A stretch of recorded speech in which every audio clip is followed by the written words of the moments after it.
मिठाई के पान बनारस वाला, खुल जाए बंद अक्ल का ताला। अब इस बनारसी पान को जीआई टैग मिल गया है, यानी बनारसी पान को अपनी विशेष भौगोलिक पहचान मिल गई है। बनारसी पान के अलावा काशी के 3 और उत्पाद को जीआई टैग मिला है। तो चलिए आपको बताते हैं कौन से है ये उत्पाद। नमस्कार, मैं भावना साखला और आप देख रहे हैं न्यूज़ 18 हिंदी ओरिजिनल्स। जनता और सरकार के प्रयासों के बाद अब काशी में 4 और उत्पादों को जीआई टैग मिल गया है। इसमें बनारसी पान, बनारसी लंगड़ा आम, रामनगर का भंटा और चंदौली का आदम चीनी चावल शामिल है। इसके बाद अब अकेले काशी में टोटल 22 उत्पाद जीआई टैग की लिस्ट में आ गए हैं। अब आपके मन में ये सवाल जरूर आ रहा होगा कि ये जीआई टैग होता क्या है, इसके क्या फायदे हैं, किसी उत्पाद के लिए जीआई टैग का क्या महत्व होता है।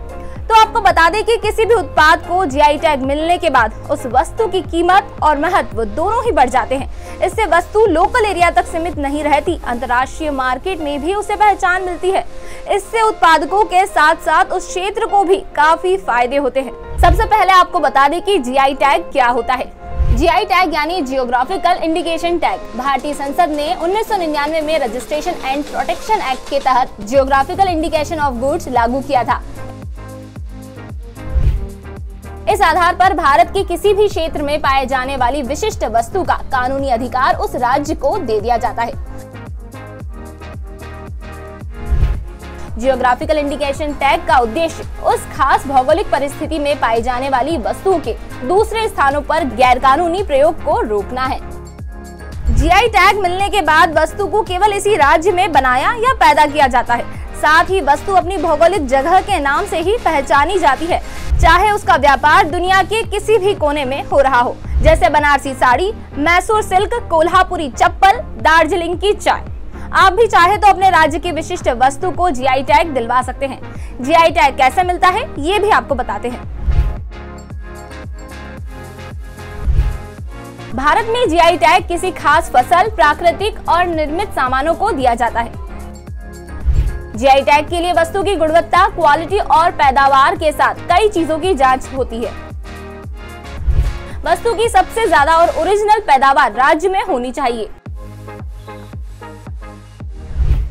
क्षेत्र की भौगोलिक स्थिति, जलवायु और कारीगर की वजह से वस्तु की पैदावार विशेष स्थान पर संभव है, इसका प्रूफ भी देना पड़ता है। जीआई के अधिकार हासिल करने के लिए चेन्नई स्थित जीआई डेटाबेस में अप्लाई करना पड़ता है। जीआई टैग के लिए वस्तु को बनाने वाला व्यक्ति, उत्पादक और संस्था अप्लाई कर सकते हैं। एक बार रजिस्ट्री होने के बाद 10 सालों तक जीआई टैग मान्य होते हैं, जिसके बाद इसे रिन्यू करवाना पड़ता है।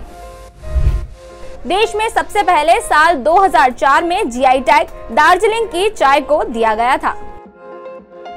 जीआई टैग मिलने से अंतर्राष्ट्रीय मार्केट में वस्तु की कीमत और महत्व दोनों ही बढ़ जाते हैं। ये खास वस्तु देश विदेश में भी पॉपुलर हो जाती है, जिससे वस्तु का एक्सपोर्ट बढ़ने लगता है। लोग इसे खरीदने आते हैं, इससे टूरिज्म बढ़ता है। एक्सपोर्ट और टूरिज्म का बढ़ना किसानों और कारीगरों के साथ ही क्षेत्र को भी आर्थिक रूप से मजबूत बनाता है। जीआई टैग से जुड़ी ये जानकारी आपको कैसी लगी, हमें कमेंट सेक्शन में जरूर बताएं और ऐसे ही वीडियोस के लिए बने रहिए न्यूज़ 18 हिंदी ओरिजिनल्स पर।